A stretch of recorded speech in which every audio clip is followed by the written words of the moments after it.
Hey guys, how we doing? Mr. Kavanaugh here. I hope everybody is well. I'm not going to ask you about spring break because I know how it went because it was the same as mine. So we'll just move past that.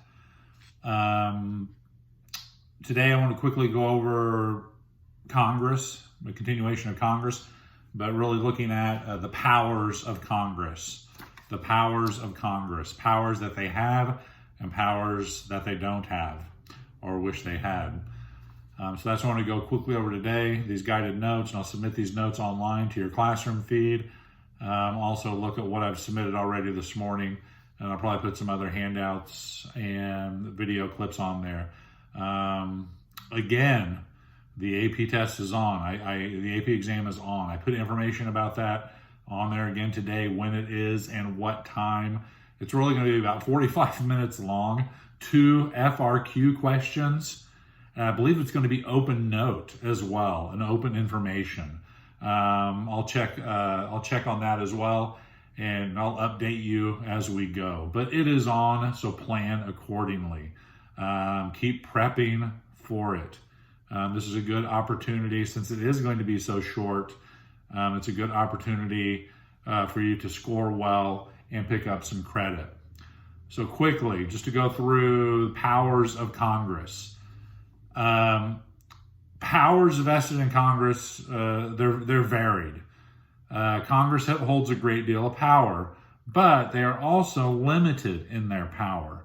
That's what the Constitution, that's what it sets up. That's why it's codified. That's why it's written down, enumerated, or expressed what Congress can do.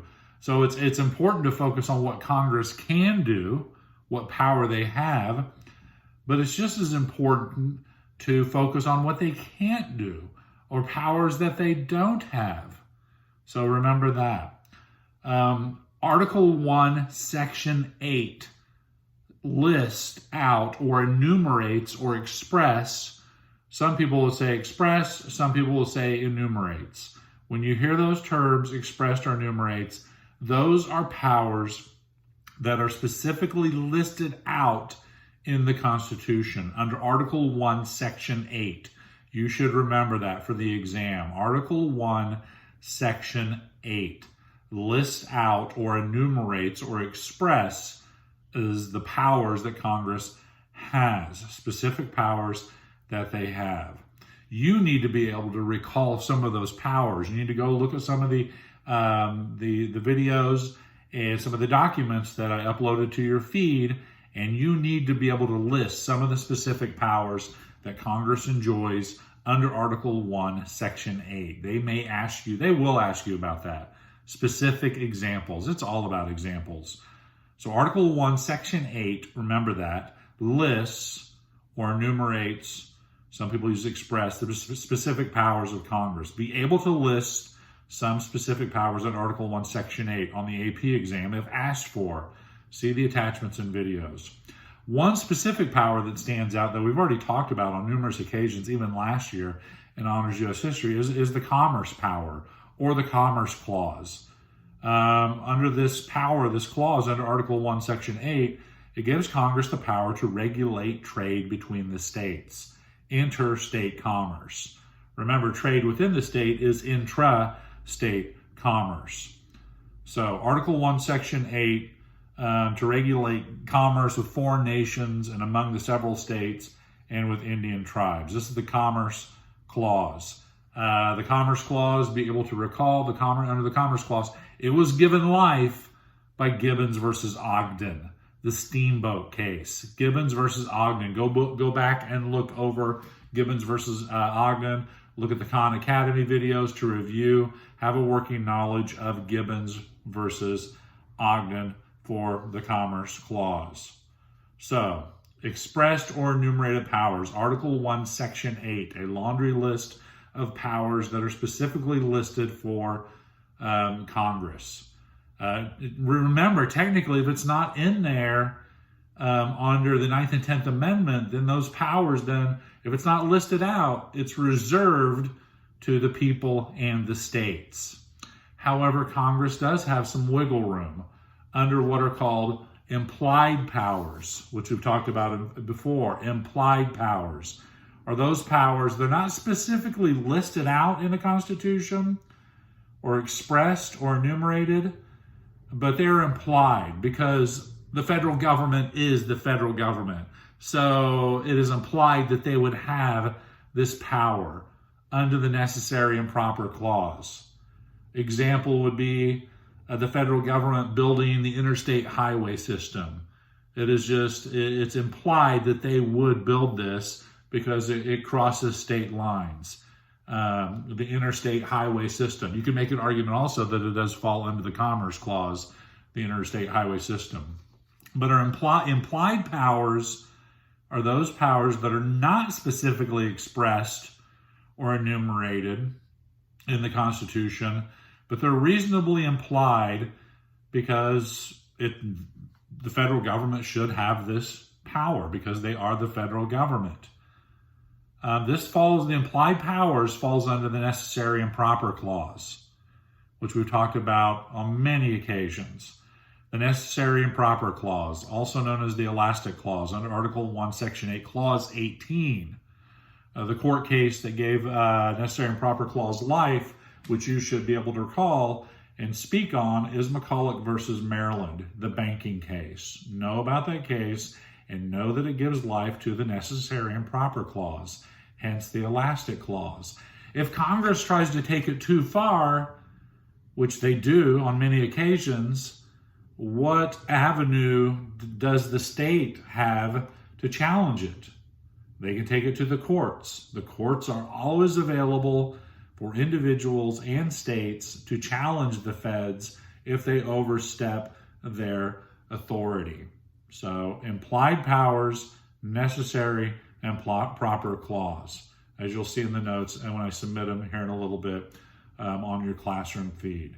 So implied powers, powers that are not specifically listed in the Constitution, not Kyle powers, implied powers. So let's move on to what's called non-legislative powers. Remember, the primary duty of Congress is to legislate, bill to law, public will what the people want into public policy. The primary duty of Congress is to legislate, bill to law. But they have other requirements or other powers as well called non-legislative powers. And there are 4 examples of non-legislative powers that you need to be familiar with. Non-legislative powers. The first non-legislative power you need to know is called the electoral duty of Congress. Electoral duties. This is when no candidate for president receives a majority of the electoral votes, or it's a tie. It gets thrown into the House of Representatives. Think about the election of 1800 that we talked about with Jefferson and Burr and John Adams. If there is no clear winner of the Electoral College, if there's no majority winner, or it's an outright tie, the presidential election gets thrown into Congress. And the House of Representatives, they will decide who becomes president, and then if need be, the Senate can decide the vice presidency. So the first non-legislative power you need to be familiar with are electoral duties. They're not legislating. They're not creating a bill that they would hope becomes a law. They're just selecting who the president of the United States will be. Non-legislative powers, electoral duties. Second electoral duty is investigative powers. Congress has the authority to investigate. Remember, where is all work done in Congress? Exactly, in committees. All work is done in committees. Side note, during the legislative process, that's where bills go to die as well. Most bills die in committee. All work in Congress is done in committee. As a congressman or a senator, you're assigned to 2 or 3 different committees. And that's where all work is done, in committees. Committees in Congress, they have the authority to investigate and subpoena, call witnesses to their committees. Reflect back recently to the impeachment hearings regarding President Trump. You had numerous committees within the House of Representatives calling witnesses. and investigating.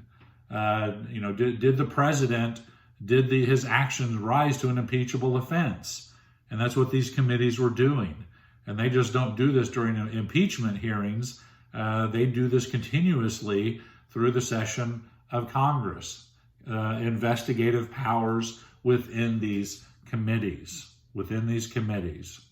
So investigative powers is the second non-legislative power. Third non-legislative power is advise and consent. Advise and consent. This is only in the Senate. Only in the Senate. I think I've spoke on this before. For example, if I'm the president and I want to nominate one of you, for an open position on the Supreme Court, I nominate you, but now you have to go through the Senate. And the Senate will decide whether you will get on the Supreme Court or not. It's called advise and consent. They will investigate you, they will ask questions, and then they will vote on you. Let's say I'm President of the United States and I want to nominate one of you as my Secretary of State. Well, I have to submit it to the Senate only, advise and consent. And they will ask you a number of questions within their committee. They will vote, and then the Senate will vote on you and confirm you or not. That's all boils down to checks and balances. So advise and consent in the Senate only. There's only one time that the House is involved in an advise and consent proceeding, and that is if there's a new vice president. For example, Mike Pence wakes up today and he says, I've had enough. I'm going home. And Pence quits. Then President Trump will nominate somebody that he wants to be vice president. He will put that name forward.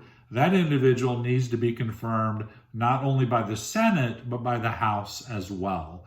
So the only time that the House is involved in an advise and consent proceeding is if there's a new vice president. All other times, it just stays in the Senate. Quickly, who's the majority leader of the Senate? This person holds all the power in the Senate. Who is it? If you said the vice president, president of the Senate, then you are wrong.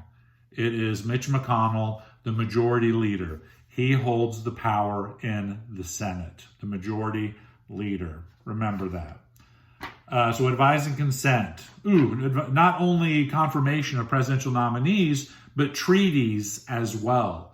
If the United States enters into a treaty with another country, it needs to be confirmed by the Senate. Think of the Louisiana Purchase. A good example of checks and balances there. Jefferson really just totally bypassed the Senate, gave them the Heisman, and Jefferson made the deal without them. Really, once the Senate, it was the wheeling dealing there, but the Senate really didn't make a lot of waves because they saw Jefferson got a heck of a deal on the Louisiana Purchase. So advise and consent is the third non-legislative power. Fourth non-legislative power. They're not legislating. This is a power they have. It is not legislating. The fourth one is impeachment. Impeachment. You need to look over your notes that you have on impeachment. We talked about it at the beginning of the semester when the impeachment proceedings were going on against President Trump.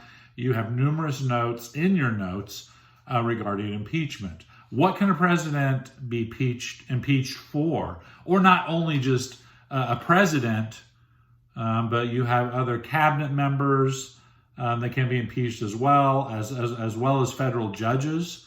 What can they be impeached for? And if you said high crimes and misdemeanors and other things within your notes regarding bribery, things of this nature, then you're correct. So go back and look over your notes out on impeachment. What else on impeachment? Again, or if you're impeached, where are you impeached? You're impeached in the House. But you can be impeached. Then what happens? It goes to the Senate where we have a trial. Well, they would decide to convict you or not. So just because you're impeached in the House doesn't mean you're going to be convicted. If you look at presidential impeachment specifically, how many presidents have been impeached? I'll wait.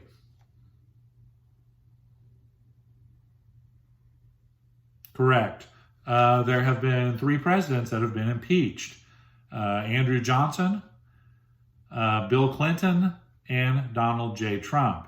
If you said Nixon, you are wrong. Nixon, they brought out articles of impeachment out of committee, but it never got to a full vote in the House. And before it got to that vote, Nixon resigned. So Nixon resigned from office. The only 3 presidents, as you know, who are impeached, which I would remember this, Andrew Johnson, Bill Clinton, and Donald J. Trump. They were impeached, but not kicked out of office. So keep that in mind. Impeachment. Go back over your notes on impeachment. But those are the 4 examples of non-legislative powers. Again, to recap, electoral duties, investigative powers, advise and consent, which is primarily in the Senate, and impeachment, which is both of those, or actually all of these, are a form of checks and balances. Remember that for the exam. Checks and balances. Be able to call in specifics into your writing. So get back to me if you have any questions on the information that I've put out. I'll be available. If you just want to say, hey, drop me a line. Again, on a sad note, it looks as though we will not be returning to school this year. I know for you seniors, it sucks. I know it really does, because I feel terrible that we're not going back, and I don't get to spend time with you guys in these last 2 months and go through these amazing activities that we would go through and you would get to partake in as a senior. So I know it is terrible. It really is. But we will persevere. We'll be strong. And we will get through this together as a family, like we always do. So do not worry. Do not worry. We're moving on as well. The AP exam, as I said, is a go. You have other classes, grades. You will continue to receive grades for your classes. So don't just totally check out and just start binging everything on Netflix. You will have stuff to do. These grades are important I know many of you have already been accepted to colleges and universities. They'll take a gander at the grades. They may not look at them as closely due to the situation we're in, but your grades are still important. So do the best you possibly can. Keep that academic mindset. I know it's difficult at times. It's difficult for me. It's difficult for all your other teachers. We have good days and we have bad days, but we can just do the best we can. We'll keep moving forward, and we'll focus on the information at hand, but try to take time for yourselves as well. I know this is important, what we're covering, but there are things that are just as important that you need to focus on as well. So reach out to me if you need anything. I'm always available. Shoot me a text, and we'll keep moving on, and we will get through this. We will, I assure you. That's all I have for today. So, Mr. Kavanaugh, out. Boom.